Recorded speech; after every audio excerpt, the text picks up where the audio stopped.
بسم اللہ الرحمن الرحیم۔ السلام علیکہ یا صاحب العصر والزمان۔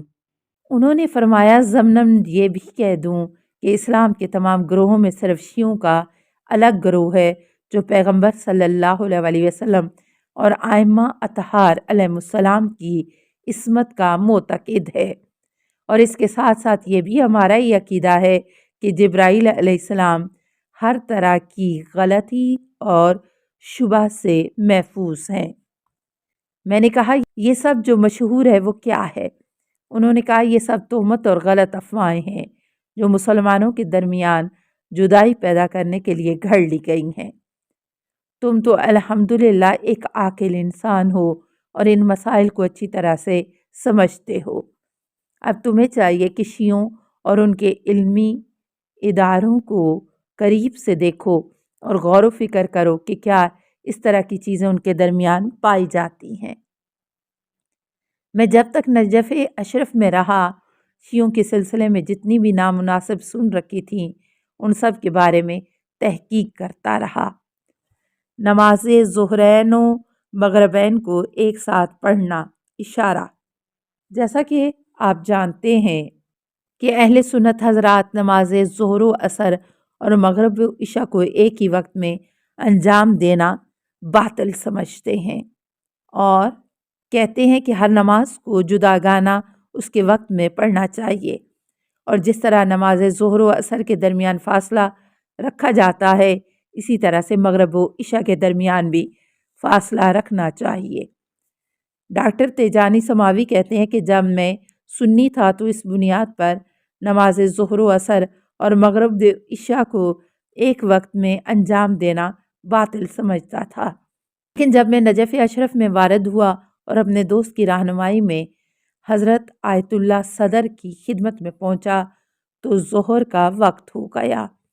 جب آپ مسجد کی طرف روانہ ہوئے تو ساتھ ساتھ میں اور ان کے ساتھ بیٹھے ہوئے تمام افراد مسجد کی طرف روانہ ہوئے اور وہاں پہنچ کر نماز میں مشغول ہو گئے۔ میں نے دیکھا کہ آیت اللہ باقر الصدر نے نماز ظہر کے چند منٹ بعد نماز عصر بھی پڑھ لی، اور میں اس وقت ایسی حالت اور ایسی جگہ پر تھا کہ صف سے باہر نہیں نکل سکتا تھا۔ یہ پہلا موقع تھا جب میں نے نماز ظہر و عصر ایک ہی وقت میں پڑھی، لہٰذا میں بڑے شش و پنج میں مبتلا تھا کہ آیا نماز عصر صحیح ہے یا نہیں۔ اس دن میں شہید صدر کا مہمان تھا۔ مجھے جیسے ہی موقع ہاتھ آیا میں نے ان سے پوچھ لیا، کیا یہ صحیح ہے کہ مسلمان دو نمازوں کو بغیر ضرورت کے وقت ایک ساتھ انجام دیں؟ شہید صدر: ہاں، دو فریضوں کو یکے بعد دیگرے انجام دینا جائز ہے، خواہ ضرورت کے وقت ہو یا نہ ہو۔ میں نے پوچھا اس فتوے پر آپ کی کیا دلیل ہے؟ شیخ صدر: چونکہ رسول اکرم صلی اللہ علیہ وسلم نے مدینہ میں بغیر کسی ضرورت کے، خواہ وہ سفر ہو یا خوف یا بارش ہو رہی ہو، نماز ظہر و عصر اور اسی طرح مغرب و عشاء کو یکے بعد دیگرے انجام دی ہے، اور آپ کا یہ عمل اس لیے تھا کہ ہم سے مشقت کم ہو جائے، اور اس طرح یہ عمل ہمارے عقیدے کے مطابق ہمارے ائمہ اطہار علیہم السلام سے بھی ثابت ہے، اور ہم لوگوں کی طرح تم اہل سنت حضرات کے نزدیک بھی روایت سے یہ چیز ثابت ہے۔ مجھے تعجب ہوا کہ کس طرح ہمارے نزدیک ثابت ہے، کیونکہ آج تک نہ میں نے کہیں سنا تھا اور نہ کسی اہل سنت کو دیکھا تھا کہ کسی نے اس طرح انجام دیا ہو، بلکہ وہ لوگ اس کے برخلاف کہتے ہیں کہ اگر نماز اذان سے 1 منٹ بھی پہلے واقع ہو جائے تو نماز باطل ہے، چہ جائے کہ کوئی شخص نماز عصر کو 1 گھنٹہ پہلے نماز ظہر کے فوراً بعد یا نماز عشاء کو نماز مغرب کے بعد فوراً پڑھے۔ ان چیزوں سے ابھی تک میں بالکل ناآشنا تھا اور میرے نزدیک یہ چیزیں باطل بھی تھیں۔ آیت اللہ صدر نے میرے چہرے سے معلوم کر لیا کہ میں اس بات پر تعجب کر رہا ہوں کہ ظہر کے بعد عصر اور مغرب کے بعد عشاء بغیر کسی فاصلہ کے کیسے پڑھنا صحیح ہے۔ اسی وقت انہوں نے اپنے ایک طالب علم کی طرف اشارہ کیا اور اس نے اپنی جگہ سے اٹھ کر ایک کتاب کی 2 جلدیں میرے پاس لا کر رکھ دی۔ میں نے دیکھا اس میں ایک صحیح مسلم ہے اور دوسری صحیح بخاری تھی۔ آیت اللہ صدر نے اس طالب علم سے کہا کہ مجھے وہ حدیث دکھا دے جس میں دونوں فریضوں کو ایک ساتھ میں پڑھنے کا ذکر کیا گیا ہے۔ میں نے ان دونوں کتابوں میں پڑھا کہ رسول اکرم صلی اللہ علیہ وسلم نے نماز ظہر و عصر اور مغرب و عشاء خوف بارش اور بغیر کسی ضرورت کے ایک ساتھ پڑھا ہے، اور کتاب صحیح مسلم میں مجھے اس سلسلے میں پورا ایک باب ملا۔ یہ دیکھ کر میں کافی حیران و پریشان ہوا اور سوچ رہا تھا کہ خدایا اس وقت میں کیا کروں۔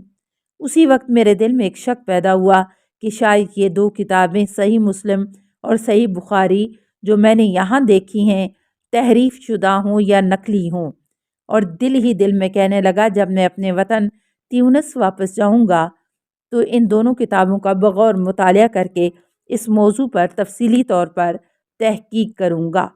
اسی وقت شیخ صدر نے مجھ سے پوچھا، اب ان دلیلوں کے بعد تمہاری کیا رائے ہے؟ میں نے کہا آپ حق پر ہیں اور حق کہنے والے ہیں۔ اس کے بعد میں نے آیت اللہ کا شکریہ ادا کیا، لیکن میرا دل مطمئن نہیں ہوا تھا، یہاں تک کہ جب میں اپنے وطن واپس پہنچا تو صحیح مسلم اور صحیح بخاری کو لے کر پڑھا اور تفصیلی طور پر تحقیق کی تو اچھی طرح کہانی ہو گیا کہ نماز ظہر و عصر اور اسی طرح مغرب و عشاء ملا کر پڑھنا بغیر کسی ضرورت کے اشکال نہیں ہے، کیونکہ پیغمبر اکرم صلی اللہ علیہ وسلم نے اس کام کو انجام دیا ہے۔ میں نے دیکھا کہ امام مسلم اپنی کتاب سفر کے علاوہ دو نمازوں کے اجتماع کے باب میں ابن عباس سے نقل کرتے ہیں کہ پیغمبر اکرم صلی اللہ علیہ وسلم نے نماز ظہر و عصر اور مغرب و عشاء کو ایک ساتھ پڑھا ہے۔ اسی طرح انہوں نے یہ بھی نقل کیا ہے کہ حضرت صلی اللہ علیہ وسلم نے مدینہ میں نماز ظہر و عصر اور مغرب و عشاء کو بغیر خوف یا بارش کے ایک ساتھ پڑھی ہے۔ ابن عباس سے سوال کیا گیا پیغمبر اکرم صلی اللہ علیہ وسلم نے کیوں ایسا کیا؟ تو ابن عباس نے جواب میں کہا لا یحرج الامۃ، تاکہ امت کو دشواری نہ ہو۔ اور کتاب صحیح بخاری میں بھی جلد 1 صفحہ 140 باب وقت مغرب میں نے دیکھا اور پڑھا کہ ابن عباس نقل کرتے ہیں کہ پیغمبر اکرم صلی اللہ علیہ وسلم نے 7 رکعت نماز مغرب و عشاء ایک ساتھ پڑھی اور 8 رکعت ظہر و عصر نماز ایک ساتھ پڑھی۔ اور اسی طرح کتاب مسند احمد میں دیکھا کہ اس موضوع پر روایت ہے، اور اسی طرح کتاب الموطا میں نے دیکھا کہ ابن عباس روایت کرتے ہیں صلی رسول اللہ صلی اللہ علیہ وسلم الظہر والعصر جمیعاً والمغرب والعشاء جمیعاً فی غیر خوف ولا سفر۔ رسول اکرم صلی اللہ علیہ وسلم نے بغیر کسی خوف و سفر کے نماز ظہر و عصر اور مغرب و عشاء کو ایک ساتھ پڑھا۔ نتیجہ یہ ہے کہ جب یہ مسئلہ اس طرح واضح اور روشن ہے تو اہل سنت کیوں تعصب اور بغض کی وجہ سے اس موضوع کو لے کر شیعہ پر بڑے بڑے اعتراض کرتے ہیں؟ اس چیز سے غافل کہ خود ان کی کتاب میں اس چیز کا جواز موجود ہے۔ اہل سنت کے امام جماعت سے ایک ساتھ نماز پڑھنے کے متعلق بہترین مناظرہ۔ ڈاکٹر تیجانی کہتے ہیں میں نے 2 نمازوں کو ایک ساتھ جمع کر کے پڑھنے کا واقعہ اہل سنت کی کتاب صحیح بخاری اور صحیح مسلم کی روایت کے مطابق تیونس میں اپنے بعض دوستوں اور بعض علماء کے درمیان بیان کر دیا۔ چند لوگوں نے اس چیز کے صحیح ہونے کے سلسلے میں معلومات حاصل کر لیں، اور اس بات کی خبر جب شہر قفصہ تیونس کے ایک شہر کی ایک مسجد کے امام جماعت کے کانوں تک پہنچی تو وہ سخت ناراض ہوا اور اس نے کہا کہ جو اس طرح کی فکر رکھتے ہیں وہ نہایت بے دین ہیں اور قرآن کے مخالف ہیں، کیونکہ قرآن فرماتا ہے الصلاۃ کانت علی المؤمنین کتابا موقوتا، بلا شبہ مومنوں پر معین وقت پر نماز فرض کی گئی ہے۔ ہدایت پانے والوں میں سے میرا ایک دوست بھی تھا جس کا علمی معیار بہت ہی بلند و بالا تھا اور وہ بہت ہی ذہین اور چالاک بھی تھا۔ اس نے بہت ہی غصے کی حالت میں میرے پاس آ کر امام جماعت کے قول کو نقل کیا۔ میں نے 2 کتاب صحیح مسلم اور صحیح بخاری اسے لا کر دی اور اس سے کہا کہ نماز ظہر و عصر اور مغرب و عشاء کو ایک ساتھ پڑھنے والے باب کا مطالعہ کرو۔ مطالعہ کے بعد اس کے نزدیک بھی یہ مسئلہ ثابت ہو گیا، یہاں تک کہ میرا یہ دوست جو ہر روز اسی امام جماعت کی نماز میں شرکت کرتا تھا، ایک دن نماز جماعت کے بعد اس کے درس میں جا کر بیٹھ گیا اور امام جماعت سے پوچھا، نماز ظہر و عصر اور مغرب و عشاء کو ایک ساتھ پڑھنے کے بارے میں آپ کا کیا خیال ہے؟ امام جماعت: یہ شیعوں کی ایک بدعت ہے۔ میرے دوست نے کہا، ایسا نہیں ہے، بلکہ یہ بات صحیح مسلم اور صحیح بخاری سے بھی ثابت ہے۔ امام جماعت: نہیں، ثابت نہیں ہے، اس طرح کی چیز کا ہونا اس کتاب میں مشکل ہے۔